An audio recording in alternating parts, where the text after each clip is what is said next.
Қайырлы күн барша көрермендер, менің каналыма қош келдіңіздер. Бүгін сіздермен қазіргі кезде хит болып жатқан чак-чактың жасалу жолымен бөлісетін боламын. Ол үшін видеоны соңына дейін қарап, лайк басып және пікір қалдырып отырыңыздар. Алдымен ыдысымызға еріген сары майымызды құямыз. Жылы сүтімізді және суымызды құямыз. Аздап тұз қосамыз. 2 ас қасық қантымызды қосамыз. Елеп алған ұнымызды қосып, жұмсақ қамыр елейтін боламыз. Қамыр қолға жабыспайтын эластичный болып шығады. Елеп алған қамырымызды бірнеше бөліктерге бөліп аламыз. Мен 4 бөлікке бөліп алдым. Енді осы бөліп алған бөліктеріміздің әрқайсысын дөңгелектеп билеп, полиэтилен пакеттерге салып, тоңазытқышқа 10 минутқа қоямыз.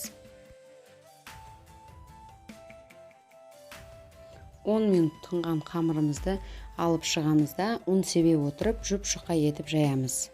Жұқалығын көріп отырғандарыңыздай осындай жұп-жұқа болу керек.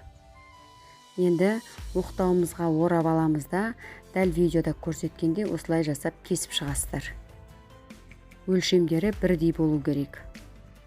Енді кесіп алған жолақтарымызды ашамыз да, ортасына май жағып, бірінің үстіне бірі 4 қабат қайталайтын боламыз.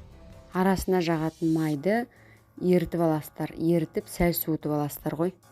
Видеода көріп отырғандарыңыздай, бір қабаты, одан кейін май жағамыз, келесі, одан кейін тағы да май, тағы да келесі қабаты, солай 4 рет қайталайсыздар міндетті түрде. Соңғы 4-ші жолақтың үстіне май жақпайсыздар және осылай видеодағыдай кесіп аласыздар жіңішкелеп. Сосын чак-чакты осылай ішке қарай бұрау арқылы формаға келтіріп жасайсыздар. Тағы да екіншісін көрсетіп жатырмын сіздерге. Осылай чак-чактарымыздың барлығын жасап дайындап алғаннан кейін қызып тұрған майға қуырып алатын боламыз. Орташа отта қойып пісіресіздер.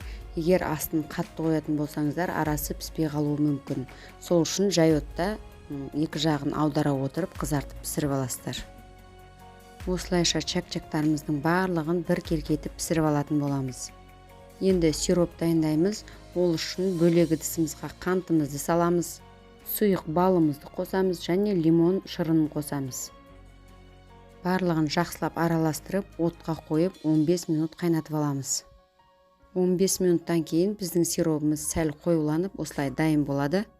Осы сиробымызға енді чак-чактарымызды бір батырып аламыз да, тарелкамызға әдемілеп жинап қоятын боламыз. Дәмі өте керемет және дастарханда өте әдемі көрінеді. Міндетті түрде жасап көріңіздер. Ұнаса, менің каналыма тіркеліп, қоңыраушаны басып қоюды ұмытпаңыздар. Қонақ дастарханына жасайтын болсаңыздар, сәнін келтіріп тұратын болады дастарханның, ал қонақтарыңызға дәмі міндетті түрде ұнайтынына сенімдімін. Сонымен хит болып жатқан чак-чакты сіздер де жасап көріңіздер. Сіздермен қоштаспаймын, алдыда әлі де неше түрлі рецепттер салатын боламын. Ас болсын.